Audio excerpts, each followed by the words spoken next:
Hi everyone! Nandito na naman kami po ulit dito sa aming farm, dito sa Husidalman, sa Zamboanga del Norte. So, ang ginagawa namin, palagi nyo na lang nakikita, no, na palagi na lang kami nagtataga ng mga saging dito sa aming farm.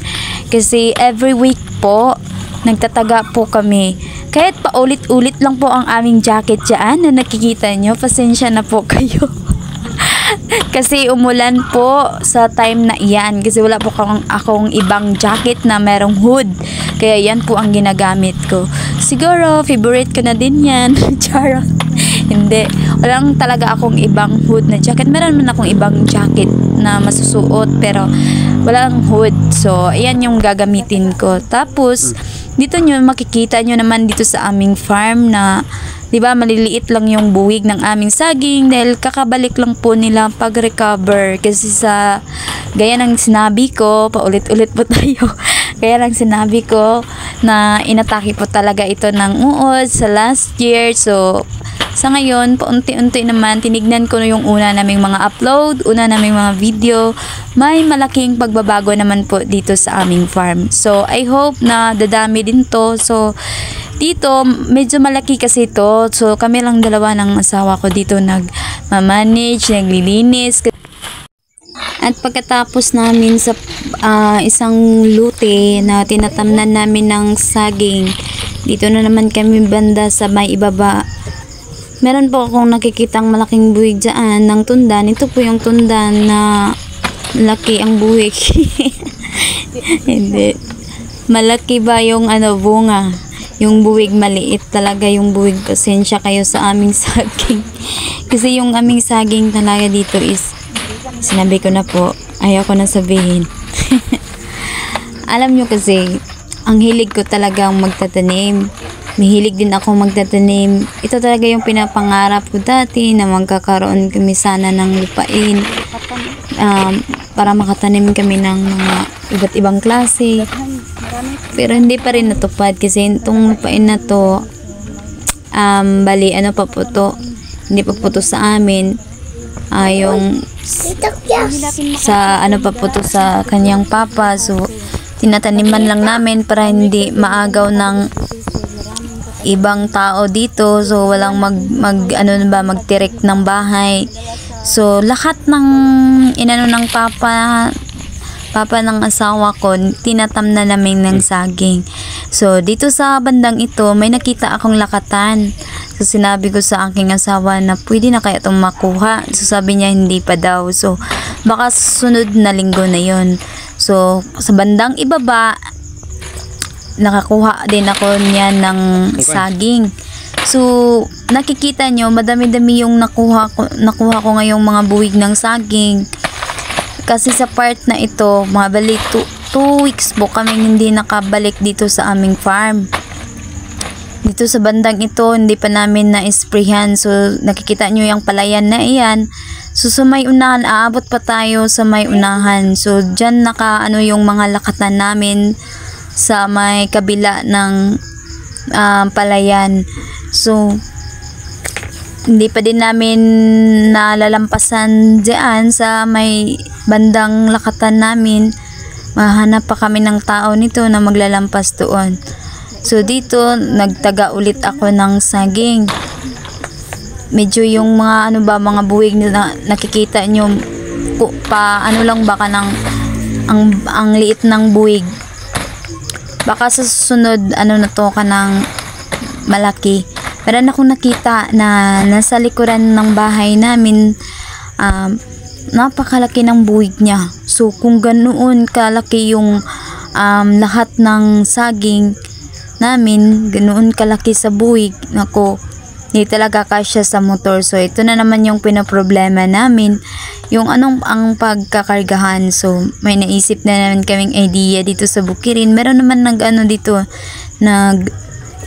kompra ng mga saging. So, plano namin kung every Thursday kasi dito yung tabo, tawag sa amin dito, tabo. So, bale, bilihan ng mga saging ba ganun, tabo ng mga saging. So, balak namin ibenta na lang namin yung iba, yung dalhin namin, yung makakaya lang namin dalhin patungo sa Dipolog City. So kasi wala man naman po kaming pambiling tawag dun yung pangkargahan ng mga sakyan, yung bunggo.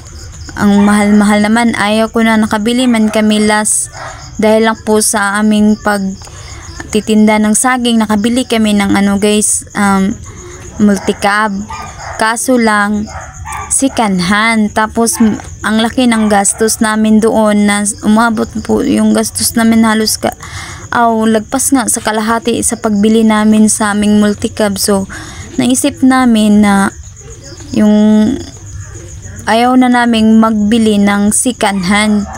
So maglikom na lang ng pera para sa para sa sasakyan na pagkargahan ito. Paunti-unti lang naman yung natin dito, yung pagtataga pa natin dito, hindi naman lahat pa namumunga. So ewan ko kung anong plano ni Mr. dito guys. So pag maabutan talaga, hanggang ngayon wala pa kaming likom, kay napakahirap talaga ng buhay sa Dipolog City. Kaya dito kami palaban kami talaga dito sa aming probinsya. So bali year 2021 nag-start po kaming magtatanim ng saging. Lahat ng pagod, kahit pagod yung katawan, talagang pinipilit namin talagang magpunta dito sa Bukirin kasi gustong-gusto talaga ng mister ko na magtaniman talaga namin ng saging lahat to. So bali mahirap man yung sitwasyon, pero kakayanin. Kailangan din natin yung gabay ng Panginoon. Dapat pray lang po tayo sa lahat nating pinaplano para magiging success po. Hindi naman po magiging success din yung ating mga plano kapag hindi naman natin idadaan sa Panginoon. So alam ng Diyos na yung mga plano natin. Siyempre wala din itong plano na to talagang pagtatanim dito, pagpa-farm namin dito sa Bukirin. Hindi ko talaga plano to, plano talaga ng mister ko. So mambay din ako, pero ako mahilig talaga akong magtanim. So ang kaso hindi ko talaga type dito mag-farm, kay yung napakalayo, hindi maalagaan masyado yung mga tanim dito. So minsan nga parang akong nadi-discourage dito sa aming mga pananim. Yung katulad niya, nakikita nyo nawala na yung ibang mga kaya nahinog na sa kinuha na ng unggoy. So wala na, yan yan na lang ang iniwan. Bago lang po yan kinunan ng akala siguro ng unggoy na hindi kami darating. So ayun, wala naman din tayong magawa dahil hindi naman namin nakita yung unggoy kung anong oras siyang umakyat diyan. So dito kailangan talagang magsikap namin guys para sa din to sa future ng mga anak namin, dahil darating din po yung panahon na yung mga lakas namin ay hihina na. So at least kapag hihina na ang aming lakas, meron na po kaming naipundar na mga tanim dito, kahit papaano, kahit konti lang ay makabili na tayo dito ng ulam or pangbaon ng mga anak namin. Ito lang po kasing pinagkukunan namin. Kung walang itong pinagkukunan namin ng sideline. So kung walang bunga na makukuha, wala din. Walang magtitiis lang din kami dun sa Dipolog City. Yung ulamin namin, minsan lang kami kakain ng mga karning guys. Isda, kadalasan isda, utan, yun, gulay pala, gulay. Tagalog pala tayo, gulay, ganun, bagoong, yung bagoong. Tapos medyo nagma-minus po ako sa bagoong kasi medyo mahirapan ako sa pag-ihi. So utan, ganun, gulay. So dito yung last part na yun, ako doon sa bandang may palayan, yun yung nakikita yung pagtataga ng saging, medyo bakilid doon. So ito yung dito nakikita nyo na malaki sana yung kanyang bunga, pero yung buwig niya ba maliit, pero okay lang to guys, at least malaki yung bunga, mabigat. Baka sa susunod nakikita nyo naman dito pala na baba lang ng ng kanyang puno.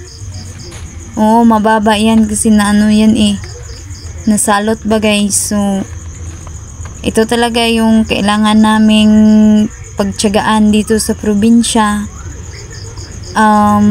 Napakahirap talaga ng buhay. So kailangan dumiskarte lang po sa buhay para makaahon din soon sa kahirapan.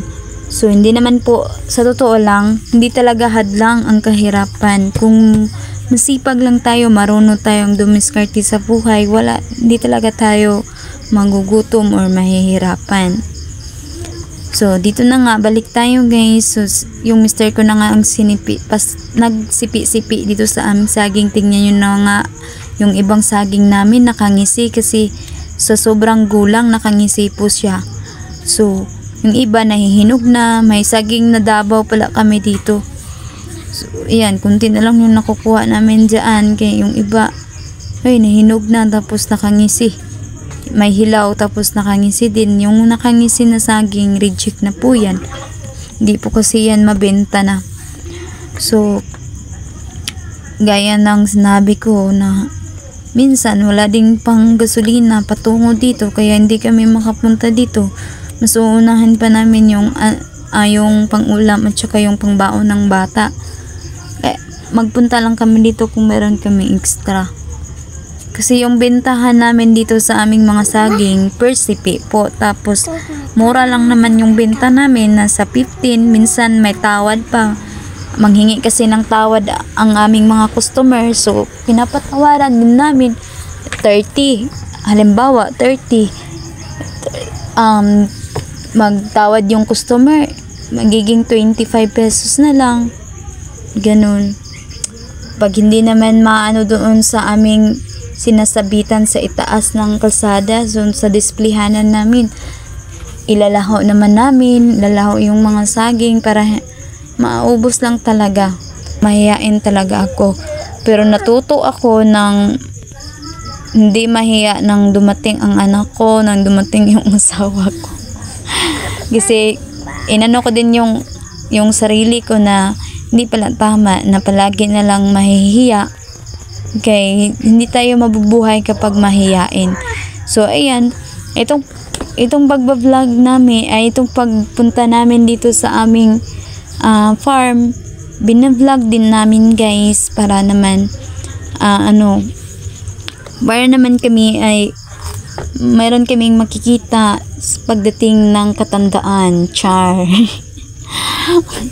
Hindi, sa totoo lang talaga, parang meron kaming memories ba makikita dito yung mga ginagawa naming sacrifice, makikita din ng mga anak ko, ganun yung mga ginagawa namin nung mga age pa kami ng age na ganito. Kaya yan din yung isa din sa purpose namin. At isa pa, ikalawang purpose namin kaya nagbablog, kahit konti lang yung sahod or matagalan man yan, okay lang.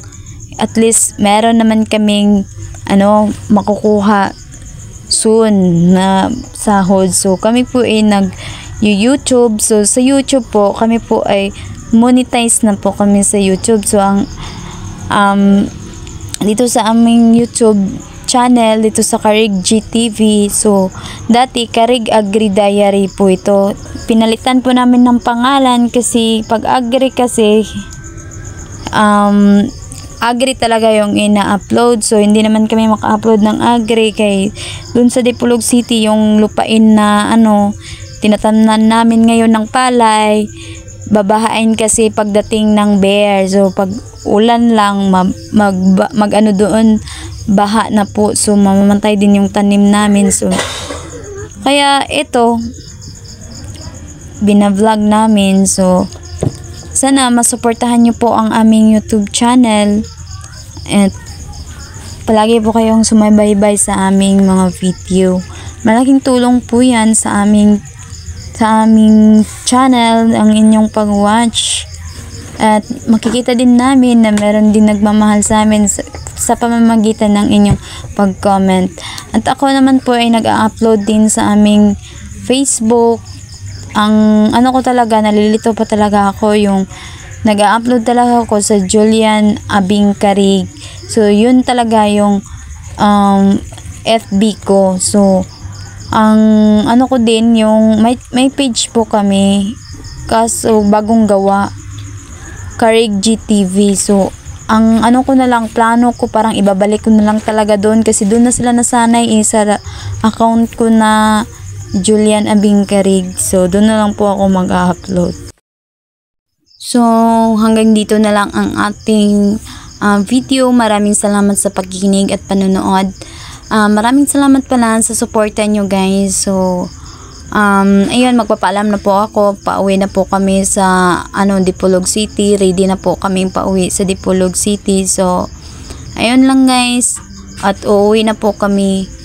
Ingat kayo and God bless everyone. Bye.